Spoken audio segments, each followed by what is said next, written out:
Writ petition number 27 of 2019 YCP MLA Alla Ramakrishna Reddy దాఖలు చేసిన petition ఇది.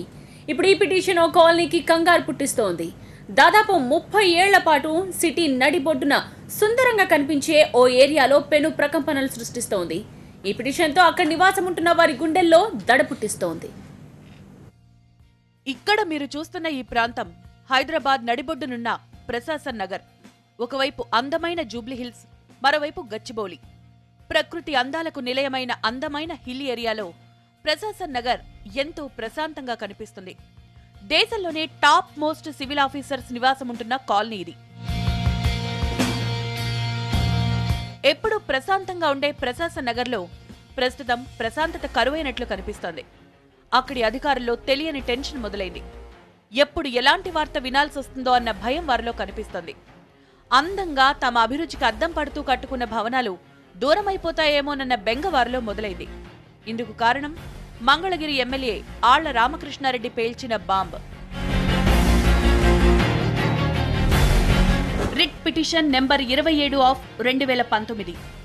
పిటిషన్ దారు YCP MLA Alla Ramakrishna Reddy. Respondent number 1 Telangana ప్రభుత్వం. Respondent number 2 GHMC.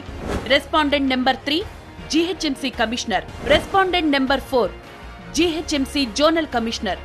Respondent number 5 GHMC deputy commissioner. Respondent number 6 GHMC assistant city planner. Respondent number 7 Ram Ramesh Thakur, AP DGP. మొత్తం 7 ప్రతివాదులతో Alla Ramakrishna Reddy petition దాఖలు చేశారు. ఇప్పుడే పిటిషన్ ప్రశాసన్ నగర్లో ఉన్న ఆఫీసర్లకు గుండె దడ పుట్టిస్తోంది. ఇంతకు ఆ పిటిషన్లో ఏముంది? ఈ పిటిషన్ ఎందుకింత దుమారం రేపుతోంది? ప్రశాసన్ నగర్లో ఉన్న ఏపీ డీజీపీ ఠాగూర్ ఇంటి నిర్మాణంపై జీహెచ్ఎంసీ నోటీసుల నేపథ్యంలో అందరి చూపు ప్రశాసన్ నగర్ వైపు చూసే పరిస్థితి ఏర్పడింది. ఏపీ డీజీపీ ఉంటున్న భవనంతో సహా అక్కడున్న కట్టడాల్లో అక్రమాలు జరిగాయన్నది పిటిషనర్ ప్రధాన ఆరోపణ. ఇంతకు ఆ కాలనీ ఎందుకు టార్గెట్ అయింది? 50 ఎకరాలు,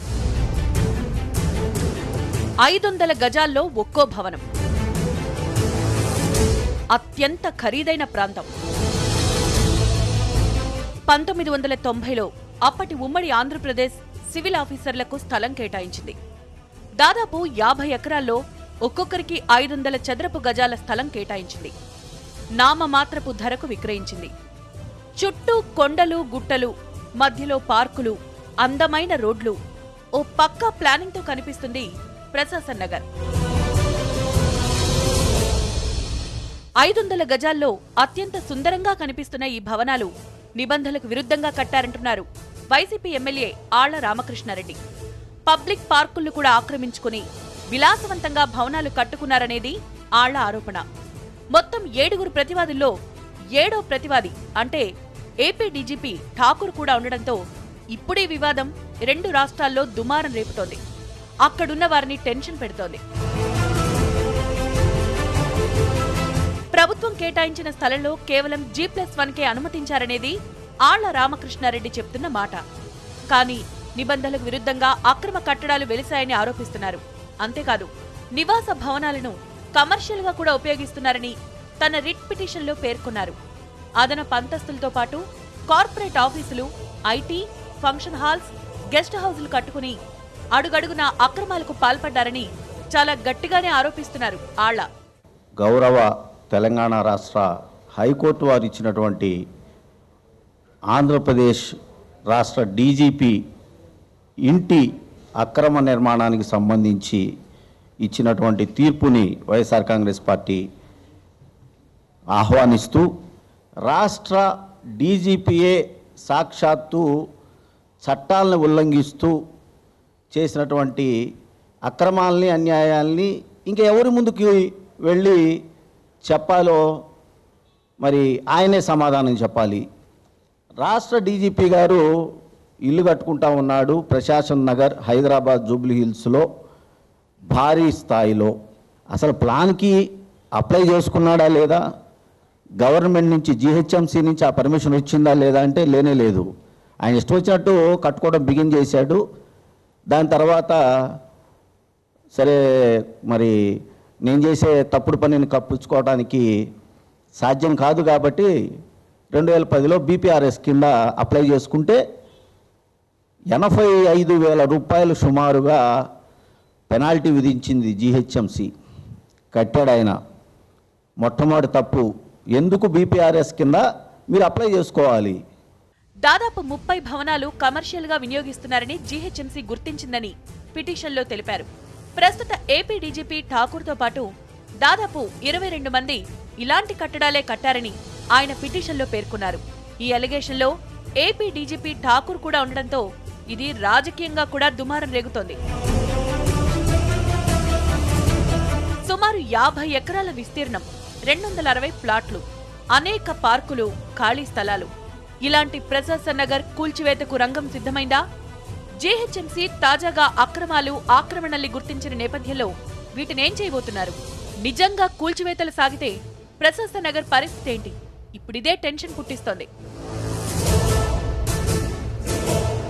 ఏపీ డీజీపీ ఠాకూర్కు ఫ్లాట్ నెంబర్ 149ని అప్పటి ఉమ్మడి ఆంధ్రప్రదేశ్ ప్రభుత్వం కేటాయించింది. 502 చదరపు అడుగుల స్థల విస్తీర్ణంలో G+ భవనానికి అనుమతులిస్తూ ప్లాట్ను కేటాయించింది. అయితే డీజీపీ ఠాకూర్ నిబంధనలకు విరుద్ధంగా భవనం కట్టారని, పక్కనే ఉన్న పార్కును కూడా ఆక్రమించుకున్నారని పిటిషన్లో పేర్కొన్నారు ఆళ్ల రామకృష్ణారెడ్డి. ఈ పోలీసు అధికారి చట్టాన్ని అతిక్రమిస్తూ అక్రమ నిర్మాణాలు చేయటమే కాదు, పక్కనున్నటువంటి పార్కు స్థలాన్ని కూడా ఆక్రమించాడు అని చెప్పేసి ఠాకూర్ గారు అనేది చాలా స్పష్టంగా నేను చెప్పదలుచుకున్నా. G+1 అనుమతి తీసుకుని విరుద్ధంగా మరో 2 ఫ్లోర్లు కూడా కట్టారని ఆయన ప్రధాన ఆరోపణ. దీనిపై 2017లో ఠాకూర్కు జీహెచ్ఎంసీ 2 సార్లు నోటీసులిచ్చినా సరైన సమాధానం ఇవ్వలేదని పిటిషన్లో తెలిపారు. ఆక్రమణలపై ఫిర్యాదులొచ్చిన నేపథ్యంలో అధికారులు ఠాకూర్ భవనాన్ని సర్వే చేసేందుకు ప్రయత్నించారని, కానీ ఠాకూర్ అందుకు అనుమతి ఇవ్వలేదంటున్నారు ఆళ్ల రామకృష్ణారెడ్డి. ప్రశాసన్ నగర్ అంటేనే ఆక్రమణలకు కేర్ ఆఫ్ అడ్రస్ అంటున్నారు పిటిషనర్ ఆళ్ల రామకృష్ణారెడ్డి. ప్రజలకు జవాబుదారీగా ఉండాల్సిన సివిల్స్ అధికారులే నిబంధనలకు విరుద్ధంగా నిర్మాణాలు చేస్తూ అక్రమాలకు ఆద్యులుగా నిలుస్తున్నారని పిటిషనర్ ఆళ్ల రామకృష్ణారెడ్డి ఆరోపిస్తున్నారు. సాక్షాత్తు ఏపీ డీజీపీనే నిబంధనలు తుంగలో తొక్కారనేది ఆళ్ల రామకృష్ణారెడ్డి ప్రధాన ఆరోపణ. ఇప్పుడిదే రాజకీయంగా దుమారం రేపుతోంది.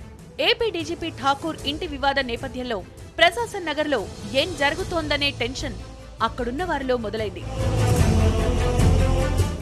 సివిల్ సర్వీసెస్ అధికారులు నివాసం ఉండే ప్రశాసన్ నగర్లో ఇప్పుడు అతిపెద్ద లేఅవుట్గా ఉన్న ఈ ప్రాంతంలో ఆక్రమణలపైన, మరోవైపు జరుగుతున్న నిర్మాణాలు అనుమతి ఉన్నాయా లేదా అనే దానిపైన పెద్ద చర్చ జరుగుతోంది. ఇలాంటి పరిస్థితుల మధ్య మనం ప్రశాసన్ నగర్ లేఅవుట్కి సంబంధించిన ఒక మ్యాప్ను మనం చూస్తున్నాం. దాదాపుగా 50 ఎకరాల విస్తీర్ణంలో దాదాపు 260 ఫ్లాట్లు కలిగిన, అంటే ఒక్కొక్కటి 500 చదరపు గజాల విస్తీర్ణంలో ఉండే ఒక్కొక్క ఫ్లాట్స్ విభజన జరిగింది. దాదాపు 260 ఫ్లాట్స్. ఇందులో ఐపీఎస్లు, ఐఏఎస్లు, ఐఆర్ఎస్లు ఇలా చాలా అనేక మంది ఇప్పుడు రిటైర్మెంట్లో అయిన వాళ్ళు ఉన్నారు, మరోవైపు సర్వీస్లో ఉన్నవాళ్ళు, సర్వీస్లో కొనసాగుతున్న వాళ్ళు, ఇలా అనేక మంది ఈ ఫ్లాట్స్లో ఉన్నారు. ఇందులో నిర్దిష్టంగా చాలా వరకు అంటే నిర్మాణాలకు సంబంధించి మనం ఇదే ప్లాన్ని, ఇక్కడ మనకు కనిపిస్తున్న ప్లాన్ని ఒక్కసారి మనం చూస్తే ప్రశాసన్ నగర్లో ఏర్పాటు చేసిన అతిపెద్ద ప్లానింగ్ బోర్డును మనం చూస్తున్నాం. దాదాపుగా 260 ఫ్లాట్స్ టోటల్గా ఉన్నాయనేది ఒక ఫిగర్ అనేది మనకు కనిపిస్తుంది. దాదాపు ఈ 50 ఎకరాల విస్తీర్ణంలో, అంటే హైదరాబాద్ నగరానికి నడిబొడ్డున ఉండే ఈ ప్రాంతంలోన ఇలాగ సివిల్ సర్వీసెస్ అధికారులకు ఇచ్చిన ఈ ప్రాంతంలో ఆక్రమణలు, మరోవైపు నిర్మాణాలకు అనుమతి లేదనేది ఒక పెద్ద చర్చ జరుగుతున్న నేపథ్యంలో ఇంతకీ ఏం జరుగుతుంది ప్రశాసన్ నగర్లో, ఏం జరగబోతుంది అనేది అందరూ ఎదురు చూస్తున్న ప్రశ్నగా మనకి కనిపిస్తోంది. కెమెరా పర్సన్ సాయి కిరణ్తో గణేష్, TV9 హైదరాబాద్.